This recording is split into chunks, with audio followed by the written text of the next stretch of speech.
So, MBA 4 semester students,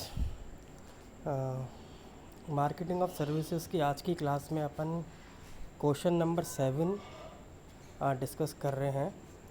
एक service provider या एक बिजनेसमैन, एक एंटरप्रेन्योर, कोई भी आप हैं, उस नज़रिए से जो आज का टॉपिक है दैट इज़ प्राइस, ये एक बहुत इम्पॉर्टेंट कंसेप्ट माना जा रहा है। क्यों? क्योंकि आप प्रोडक्ट मैन्युफैक्चर करें चाहे सर्विस प्रोवाइड करवाएं, प्राइस आपके लिए एक इम्पॉर्टेंट फैक्टर है, क्योंकि कस्टमर प्राइस को देख के ही आपके प्रोडक्ट या आपके सर्विसेज को कंज्यूम करता है। तो सबसे पहले हम ये समझते हैं कि प्राइस होती क्या है। प्राइस का मतलब होता है amount of money charge for a product और services on the sum of the values. तो जो भी हम अपने कस्टमर से चार्ज करते हैं प्रोडक्ट या सर्विस के बदले में, उस चीज़ को कहा जा रहा है प्राइस। कुछ लोग कहते हैं कि प्राइस का मतलब है कि जब एक प्रोडक्ट या सर्विस को कंज्यूमर देखता है या यूज़ बाय करने का प्रोसेस यूज़ करता है, तो वो वहाँ पे अपने लिए उन सब वैल्यूज़ को देखता है कि जो उस प्रोडक्ट और सर्विस को यूज़ करने के बाद उसको मिलेगी, और उसके बदले में जो अमाउंट आप उससे मांगते हैं, और वो उन चीज़ों से उसको कंपैरिजन करता है। तो इस तरीके से क्या होता है, वो प्राइस को हम देख रहे हैं। देन हम बात करते हैं factors to consider when setting price. अब मान लीजिए आप एक बिजनेसमैन हैं या सर्विस प्रोवाइडर हैं, और आपको जो है अपने प्रोडक्ट या सर्विस की प्राइस रखनी है, तो क्या प्राइस होनी चाहिए वो हम देखते हैं। तो सबसे पहले हम देखते हैं कौन कौन से फैक्टर्स होते हैं जब हम प्राइस को कंसीडर करते हैं। तो सबसे दो फैक्टर्स आते हैं, पहला आता है इंटरनल फैक्टर और दूसरा आता है एक्सटर्नल फैक्टर्स। इंटरनल फैक्टर किसे कहते हैं? Marketing objective, marketing mix strategy, cost आपकी क्या लग रही है, ऑर्गेनाइजेशनल कंसिडरेशन। ये चार चीज़ें मिलके बनाती हैं आपकी इंटरनल फैक्टर्स। और एक्सटर्नल कौन कौन से होते हैं? जैसे गवर्नमेंट रेगुलेशंस, कंपटीशन और बायर बिहेवियर। ये तीन फैक्टर्स हैं जो आपको कंसीडर करने पड़ते हैं जब आप प्राइस रखते हैं किसी प्रोडक्ट या सर्विस की। तो इंटरनल फैक्टर में हम देखते हैं मार्केटिंग ऑब्जेक्टिव। मार्केटिंग ऑब्जेक्टिव क्या होता है? जैसे ग्रोथ इन सेल्स। आप प्राइस रख रहे हैं तो उसका पहले तो आप ऑब्जेक्टिव देख लीजिए मार्केटिंग पर्पस से। क्या आप अपनी सेल्स में इंक्रीज़ करना चाहते हैं, ग्रोथ करना चाहते हैं? तो ये जो ऑब्जेक्टिव वाला पॉइंट है, ये तब देखा जा रहा है जब आपका जो सर्विस या प्रोडक्ट है ये पीएलसी की ग्रोथ स्ट्रेटजी पे आ चुका है या ग्रोथ साइकिल पे चल रहा है। Then market share. अब तक आपका जो मार्केट शेयर था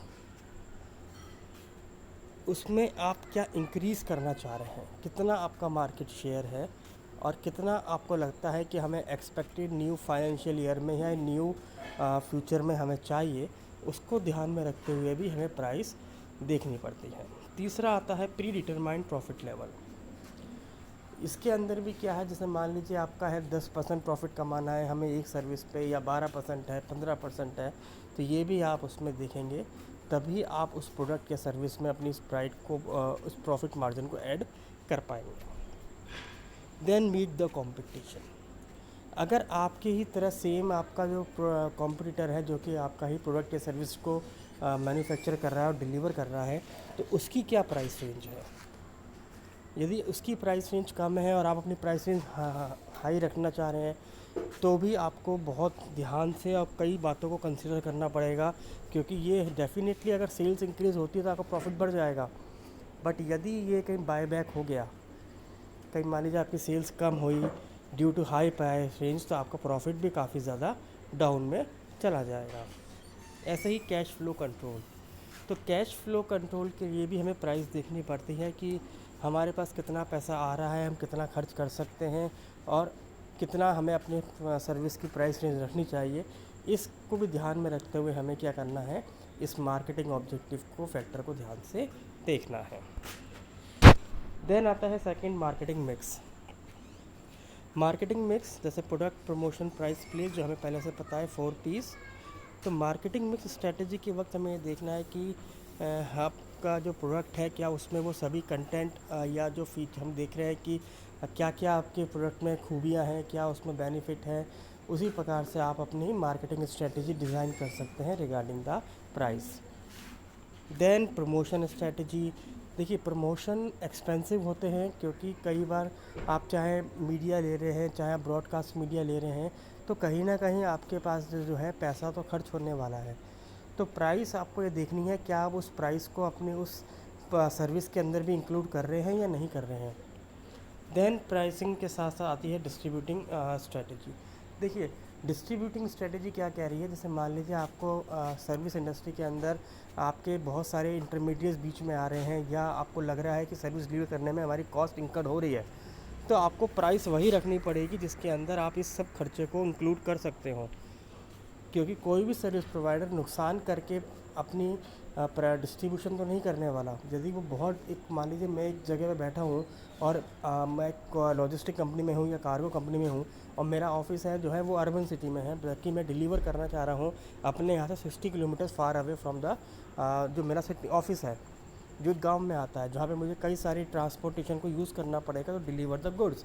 पर जहाँ मैंने उससे जो उस कस्टमर से मैंने जो उसका पैसा लिया है डिलीवर करने का, वो यदि मैंने उस 60 किलोमीटर्स को इंक्लूड करके नहीं लिया है, तो ये तो मेरी जेब से ही लगेगा पैसा। इसका मतलब क्या हो रहा है कि मैं प्रॉफिट मार्जिन मेरा कम होता जा रहा है। तो इन दैट केस मुझे प्राइस को वो देखना पड़ेगा कि मैं डिस्ट्रीब्यूशन कैसे कर रहा हूँ, और मेरी उसमें कहीं एडिशनल एक्सपेंसेस तो इनकर नहीं होंगे। तो यदि मुझे लगता है कि मेरे डिस्ट्रीब्यूशन में खर्चे ज़्यादा हैं तो मुझे उस प्राइस में उसको ऐड करना पड़ेगा। देन आता है आपका कॉस्ट। देखिए कॉस्ट हम सभी को पता है, कॉस्ट जो होती है आपकी तीन तरीके की होती है, fixed cost, variable cost, total cost. तो फिक्स्ड कॉस्ट वो होती है जो कि प्रोडक्शन और सेल्स लेवल के साथ चेंज नहीं होती, जैसे आपकी मशीनरी, प्लांट, जो फिक्स्ड है, जो चाहे आप प्रोडक्शन बढ़ाएं कम करें उसकी कॉस्ट उतनी ही लगने वाली है। देन आती है आपकी वेरिएबल कॉस्ट। वेरिएबल कॉस्ट क्या है, जो कि वेरी कर जाती है कभी कभार आपके प्रोडक्शन से, जैसे आपकी वेजेस, आपकी सैलरी। Then total cost. अब टोटल कॉस्ट की अगर हम बात करते हैं तो वो होती है sum of fixed plus variable cost. इन दोनों चीज़ों को आप ऐड करके भी प्राइस में अपनी जो आप प्राइस रखने वाले हैं गुड्स की, सर्विस की, वो आप अपनी कॉस्ट को इंक्लूड करके भी बना सकते हैं। जैसे मान लीजिए आपकी 10 रुपये की एक प्रोडक्ट बनाने में कॉस्ट आ रही है, तो अब आपकी जो प्राइस होगी वो 10 रुपये इंक्लूड करके ही होगी। देन आता है आपका ऑर्गेनाइजेशनल कंसिडरेशन। देखिए स्मॉल कंपनीज जो होती हैं वो prices are often set by top management. जो छोटी छोटी ऑर्गेनाइजेशंस होती हैं उसके अंदर टॉप लेवल मैनेजमेंट ही प्राइस तय करता है, और उसके अलावा फिर मार्केटिंग डिपार्टमेंट तय करता है क्योंकि वो मार्केट में रहता है। पर जो लार्ज कंपनीज़ में होती हैं वहाँ पे प्रोडक्ट लाइन मैनेजर्स ये सभी लोग प्राइस में इन्वॉल्व होते हैं। क्यों? क्योंकि उनको बेसिक कॉस्ट का पता है कि किसी चीज़ को करने में क्या कॉस्ट लग रही है, जैसे कहाँ से गुड्स आ रहे हैं, कहाँ से मटेरियल आ रहा है, सप्लायर क्या रॉ मटेरियल के पैसे ले रहा है, क्या उसके पास एक्सपेंसेस हैं, इसके अलावा और कौन कौन सी कॉस्ट उनकी इंकर्ड हो रही हैं। तो लार्ज कंपनीज़ में सारी चीज़ों का हिसाब जो होता है ये मैनेजर्स और सुपरवाइज़र मैनेजर्स को पता होता है। तो ये लोग भी किसी प्रोडक्ट और सर्विस को जब हम प्राइस की तय मानते हैं तो इन लोगों को ये लोग इन्वॉल्व करते हैं to decide the price. Then हम बात करते हैं एक्सटर्नल फैक्टर्स के। एक्सटर्नल फैक्टर्स में आता है पहला गवर्नमेंट रेगुलेशंस। गवर्नमेंट रेगुलेशंस क्या है, ये डिसाइड करती है गवर्नमेंट, जो गवर्नमेंट पावर में होती है, जिसकी अभी पार्टी चल रही है और रूल कर रही है किसी कंट्री पे, तो वो गवर्नमेंट जो है वो डिसाइड करती है कि गुड्स के प्राइसेस क्या होने चाहिए। या फिर government agencies, these have far for reaching effect on the firm's fortune like tax policy and conforming to various rules। क्यों? क्योंकि देखिए गवर्नमेंट ही जो है टैक्सेस और लॉज लगाती है। अगर आपको पता है कि अगर 10 रुपये आप सेल्स के बाद अपने पास रख रहे हैं और जिसमें से 8 रुपये तो आपको सरकार को टैक्स के रूप में दे रहे हैं, तो ओवरऑल आपका प्रॉफिट तो 2 रुपये ही हो रहा है। तो जब हम अपने प्रोडक्ट या सर्विस की प्राइस तय करेंगे तो हमें गवर्नमेंट को भी देखना पड़ेगा कि वहाँ हमें कितना टैक्सेस सरकार को पे करना है, ताकि हम उस गुड्स या सर्विस में उस प्राइस को भी ऐड कर सकें, क्योंकि हमें उसमें प्रॉफिट भी कमाना है। Then competition. कंपटीशन क्या कहता है? कंपटीशन होता है is an account of new variant entrant और rival take step to capture great market share by means of various schemes. अब मान देख लीजिए, जब क्या होता है, जब भी कोई मार्केट के अंदर न्यू एंट्रेंट आती है तो मार्केट में कहीं कभी ना कभी कोई प्राइस कट, डिस्काउंट स्कीम्स चलनी शुरू हो जाती है। क्यों? क्योंकि वो पर्सन भी मार्केट में अपने आप को लॉन्च करना चाह रहा है, स्टेबिलिटी चाह रहा है, मार्केट शेयर चाह रहा है, तो वो कई सारी प्रमोशन स्कीम्स जो है लॉन्च करता है। तो इसका सीधा सीधा इफ़ेक्ट जो होता है वो कॉम्पिटिटर पे पड़ता है, क्योंकि उनको भी मार्केट में सर्वाइव करना है, तो उनके लिए भी उनको प्राइस कट करने पड़ते हैं।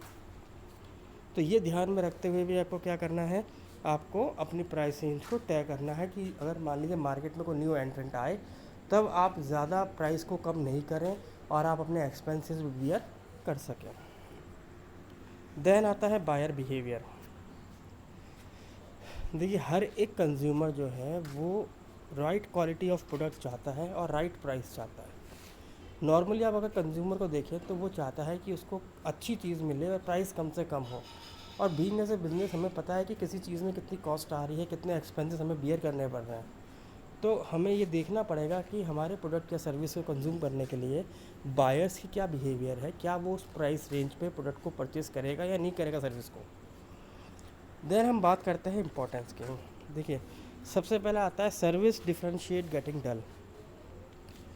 अगर मान लीजिए आपका कॉम्पिटिटर भी सेम टेक्नोलॉजी से यूज़ कर रहा है और आप भी वही टेक्नोलॉजी यूज़ कर रहे हैं, तो यहाँ पे सिर्फ प्राइस ही है जो आपकी सर्विस को डिफरेंशिएट कर सकती है। जैसे मान लीजिए मैं एक लॉजिस्टिक में हूँ, मैं दिल्ली से गुड्स को शिप करता हूँ और मुंबई बाय ट्रेन या बाय एयर भेजता हूँ, और जो मेरा कॉम्पिटिटर कंपनी है वो भी सेम ही मोड यूज़ कर रही है, तो सर्विस तो दोनों की सेम है, क्योंकि ट्रेन तो वही है जो जाएगी और एयर फ्लाइट भी वही है जो वहाँ जाएगी।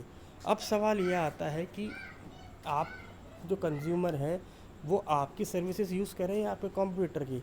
तो यहाँ पे जो डिफरेंशिएशन होगा वो होगा प्राइस का, कि आप कितना पैसा चार्ज कर रहे हैं और वो कितना पैसा चार्ज कर रहा है for shipment of from Delhi to Mumbai. Then inter firm rivalry.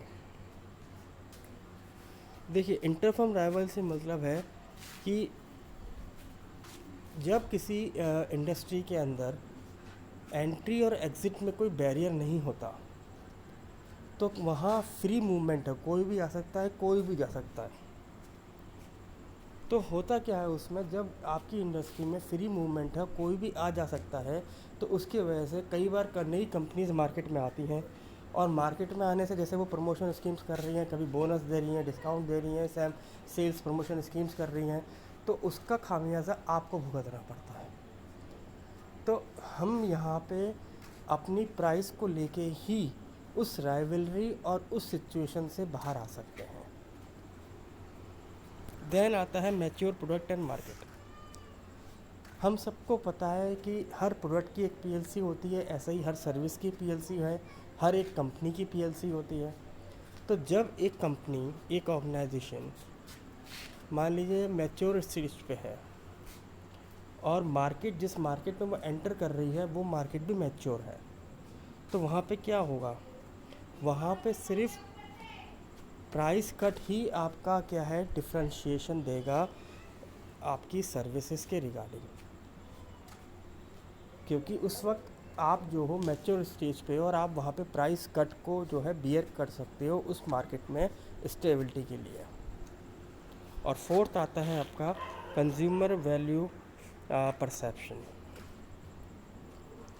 देखिए, हर कस्टमर चाहता है उसको वैल्यू ऑफ सर्विसेज और वैल्यू ऑफ गुड्स मिले, और इसके वजह में वो प्राइस को पे करना चाहता है। यदि उसका परसेप्शन जो है रिगार्डिंग द सर्विसेज बहुत अच्छा है, सेटिस्फेक्शन है, तो वो हाई प्राइस देने को भी तैयार है।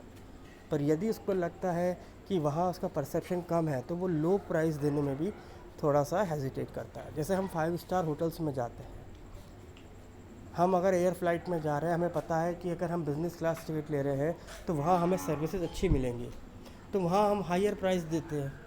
होटल 5 स्टार होटल में जा रहे हैं, हमें वहाँ के सर्विसेज पता है, वहाँ अच्छी क्वालिटी फूड मिलेगा, ये सोचते हुए हम उसको हाई प्राइस देने को भी तैयार हैं।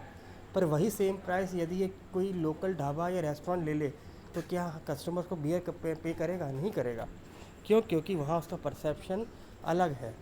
तो प्राइस को ध्यान में रखते हुए हमें कस्टमर के परसेप्शन को भी देखना पड़ेगा। देर आता है इन्फ्लेशन इन इकनॉमी। इन्फ्लेशन देखिए दो तरीके से इफ़ेक्ट डालता है प्राइसिंग में। पहला आता है purchasing power of the customer. मान लीजिए बहुत ज़्यादा इन्फ्लेशन है, महंगाई है और कस्टमर की बाइंग पावर कम हो रही है, तो वो हायर पे नहीं करेगा। उसके कंडीशन में आपको अपने गुड्स या सर्विसेज की प्राइस को कम करना ही पड़ेगा। और देन दूसरा,